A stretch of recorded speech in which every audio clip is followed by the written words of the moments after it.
네, 여러분 안녕하세요. 백진수입니다. 여러분들 주말 잘 보내고 오셨죠? 네, 주말 잘 보내시긴 하셨을 텐데 아무래도 요즘에 바이러스 확진자 숫자가 많아지고 있어서 다니실 때 조심 좀 하시고 그러셔야 될 것 같습니다. 우리 오늘 시장에서 보게 되면 오늘 시장이 좀 많이 하락을 했죠. 특히나 이제 코스피 지수가 많이 하락을 했는데 코스피 지수 하락과 관련해서 두 가지 포인트가 있습니다. 오늘 그 MSCI 리밸런싱 하는 날이었죠.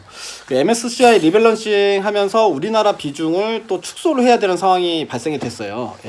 그 부분에 대한 이야기를 좀 먼저 해드리면요. 그 리밸런싱이 무언가, MSCI 리밸런싱 무언가에 대해서는 제가 몇 달 전에 유튜브에 좀 올려놓은 게 있기 때문에 그 자체를 모르시는 분들은 그거 먼저 보시고 리밸런싱이 이런 거구나 라고 이해를 하신 다음에 이 얘기를 들으시면 될 것 같은데요. 이번 리밸런싱에서 가장 큰 특징은 뭐냐면 그러니까 이머징 마킹에 이제 쿠웨이트하고 인도가 새롭게 편입이 됐어요. 신규로 편입이 됐는데 쿠웨이트가 0.58% 그리고 뭐 인도가 0.56% 비중이 신규로 편입이 됐다고 합니다. 자, 그렇게 되면은 일단 기존에 있는 비중들이 같이 깎일 수밖에 없는 거고요. 그렇기 때문에 우리나라 비중도 오늘 어느 정도 떨어질 수밖에 없었던 날이었다라고 생각하시면 될 것 같아요.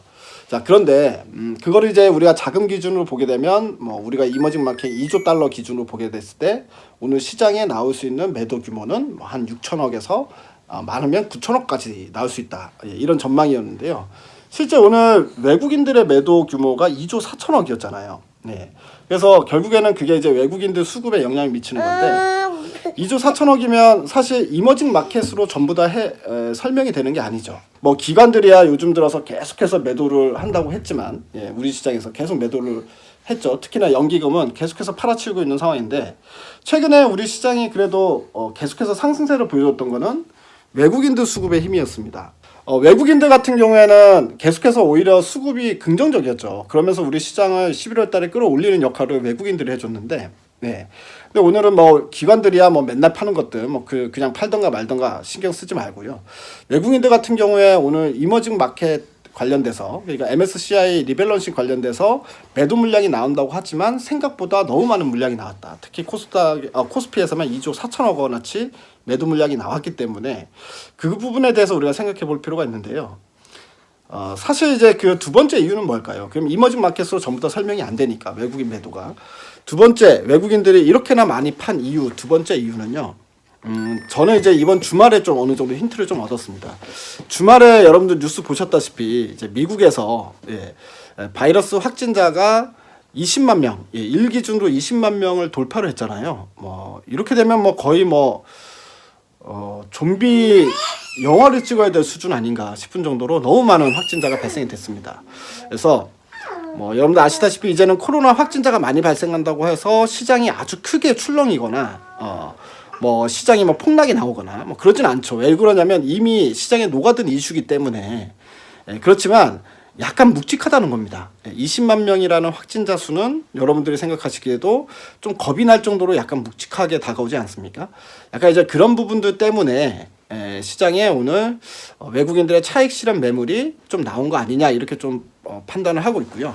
실제로 미국장에서도 지금 전 섹터가 돌아가면서 약간 차익 매물이 나오는 모습들이 나타나고 있거든요. 실제 미국 내에서도. 이 때문에 외국인들의 차익 실현 욕구를 자극할 만한 이슈들이 결국엔 이 20만 명이라는 확진자라는 숫자가 오늘 외국인들의 심리를 좀 자극한 거 아니냐 이렇게 좀 보고 있습니다. 자, 그러면 앞으로 시장은 어떨 것이냐라는 부분에 있어서요. 자, 그런데 확진자가 아무리 많이 나온다고 하더라도 시장이 예전처럼 급락이 나오진 않습니다. 그렇진 않을 것 같다. 그러니까 그 이유가 급락이 나오지 않는 이유는요. 이제 여러분들 확진자 수도 계속해서 증가세가 나타나고 있어서 우려가 되는 상황이긴 하지만 백신 이야기도 동시에 나오고 있잖아요.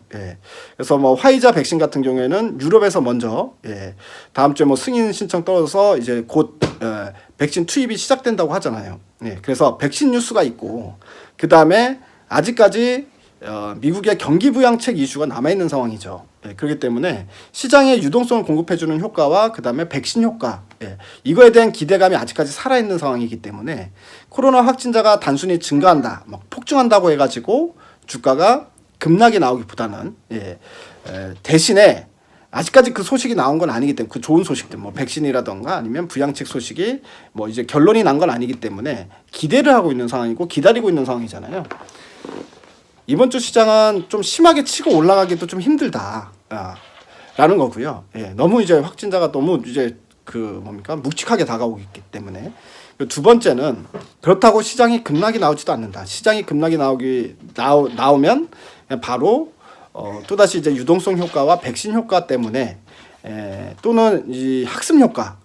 그동안 코로나로 많이 빠졌는데 그동안 또 갑자기 코로나가 확진자가 나타나는 게 하루 이틀 전에부터 시작된 일이 아니기 때문에 그것 때문에 시장이 충격파를 받기에는 너무 뜬구름 너무 뒷북치는 거 아니냐라고도 생각해 볼 수 있는 거죠. 그렇기 때문에 그렇게 이제 저는 좀 생각이 듭니다. 그래서 이번 주 시장은 약간 너무 재밌지도 그렇다고 너무 안 좋지도 않고 약간 좀 지루한 흐름, 그러니까 이제 뭐 좁은 박스권 안에서의 흐름을 보이지 않을까 이렇게 좀 생각이 들고요.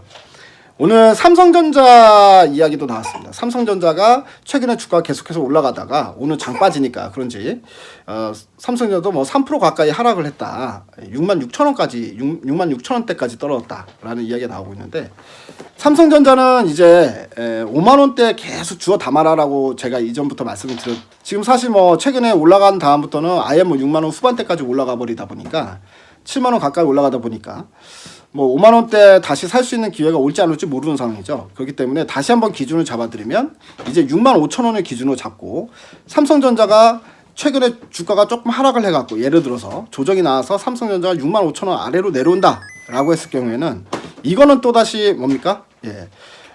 줍줍하는 기회로 삼아야 된다. 삼성전자 다시 한번 기준 잡아드리면 못 사신 분들은 이제 삼성전자는 6만 5천 원 기준 잡고 6만 5천 원 아래로 내려올 때마다 계속해서 줍줍의 관점으로 보시는 게 좋을 것 같다 이렇게 말씀드리겠습니다. 내일부터는 섹터 이야기 그리고 뭐 종목 이야기 또 여러분들 뭐 이제 기대하시는 게 어떤 종목 사면 좋을까요 이런 거 아니겠습니까? 그거에 관련된 이야기도 이번 주에 내일부터는 하나씩 진행해 보도록 하겠습니다.